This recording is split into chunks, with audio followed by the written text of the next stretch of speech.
Shalom, selamat pagi Bapak Ibu Saudara yang dikasihi dan mengasihi Tuhan. Firman hari ini berbicara di dalam Injil Lukas pasal yang ke-24 ayat yang ke-35. Lalu kedua orang itu pun menceritakan apa yang terjadi di tengah jalan dan bagaimana mereka mengenal Dia pada waktu Ia memecah-mecahkan roti. Yang berbahagia setiap kita yang bukan hanya menjadi seorang pembaca tetapi menjadi pelaku akan kebenaran firman Tuhan. Bapak Ibu Saudara, ini merupakan konteks di mana Yesus menampakkan diri kepada semua murid-muridnya. Dan sementara itu mereka sedang bercakap-cakap dalam hal itu. Sehingga Yesus tiba-tiba berdiri di tengah-tengah mereka dan berkata demikian seperti yang dikatakan di ayatnya yang ke-36. Bapak Ibu Saudara, diyakinkan untuk meyakinkan. Dalam kita melakukan sebuah hal dan tindakan yang besar, kita tentunya Bapak Ibu Saudara membutuhkan akan kepercayaan diri, optimisme dalam mengerjakan segala sesuatunya.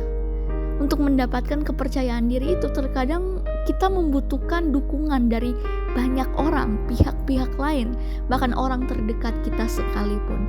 Itu bukan karena kita tidak mampu Bapak Ibu Saudara, melainkan kita juga membutuhkan akan validasi dan konfirmasi agar kita benar-benar yakin untuk dapat melangkah maju.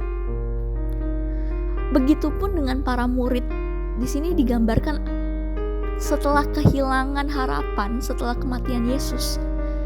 Pasalnya Bapak Ibu Saudara, Yesus merupakan guru bagi mereka yang sangat dekat dan akrab dan sangat mereka kasihi, serta jaminan dan harapan mereka itu rasanya seperti pupus dan hilang. Selama mereka bersama-sama dengan Yesus, ada jaminan akan keamanan dan harapan yang mereka taruh bagi Yesus. Di sini Bapak Ibu Saudara digambarkan di dalam Injil Lukas ini menggunakan akan waktu selama 40 hari untuk berada bersama-sama dengan para muridnya agar mereka semakin dikuatkan, diyakinkan kembali. Bapak Ibu Saudara, adakah di antara kita menjadi seorang pribadi yang harus diyakinkan untuk kita dapat meyakinkan sesama kita? Sama seperti di dalam Injil Lukas ini. Hilangnya semangat tersebut Bapak Ibu Saudara terlihat dari ekspresi para murid ketika Yesus mendatangi mereka, menampakkan diri bagi mereka. Ketika mereka terkejut terhadap kedatangan Tuhan Yesus dan menyangka bahwa Yesus sebagai hantu. Bahkan Yesus menyuruh mereka untuk meraba bekas luka pada kaki dan tangannya. Karena hantu tidak mempunyai daging dan tulang.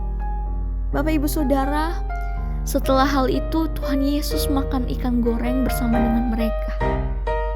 Membuka pikiran mereka para murid itu untuk memahami sesungguhnya apa yang firman Tuhan katakan kepada setiap mereka dan meyakinkan mereka untuk menjadi saksi dengan jaminan dan janji penyertaan dari Roh Kudus. Memang Bapak Ibu Saudara, kehilangan keyakinan dan semangat sangat merupakan hal yang manusiawi bagi kita manusia. Akan tetapi Bapak Ibu Saudara, kita harus meyakinkan diri kita melalui Tuhan Yesus yang telah berkorban mati, akan bangkit untuk setiap dosa kita. Allah tidak membiarkan kita Bapak Ibu Saudara untuk terus-menerus patah semangat, kehilangan harapan, bahkan kehilangan kepercayaan diri kita. Bahkan Yesus, Dia rela akan turun tangan untuk memberikan pengertian, pemahaman, hikmat dari firman-Nya. Dalam hal ini Bapak Ibu Saudara, kita melihat bahwa para murid pun mengalami keraguan, kehilangan harapan, seolah-olah pupus mereka. Tetapi Bapak Ibu Saudara, merekalah yang kembali diyakinkan untuk meyakinkan kita semua sebagai umat kepercayaan Allah, untuk dapat bersaksi akan kebenaran firman yang dinyatakan.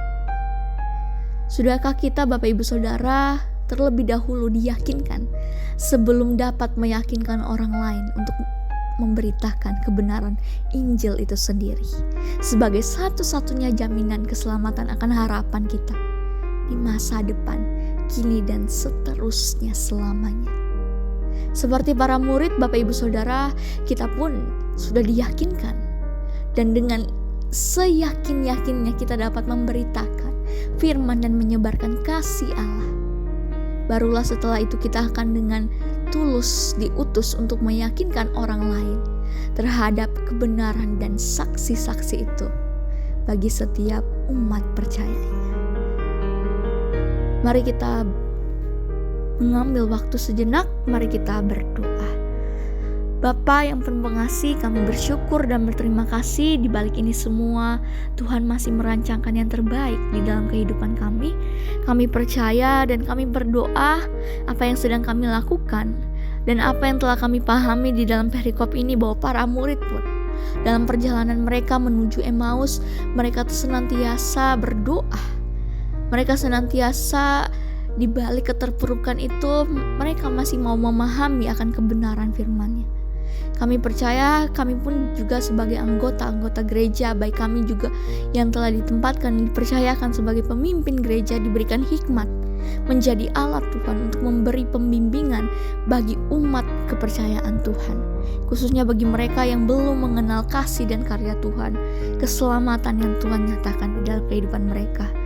Tuhan pakai setiap kami Tuhan untuk menjadi alat perpanjangan tangan Tuhan dalam menyampaikan firman, kebenaran dan kasih Tuhan.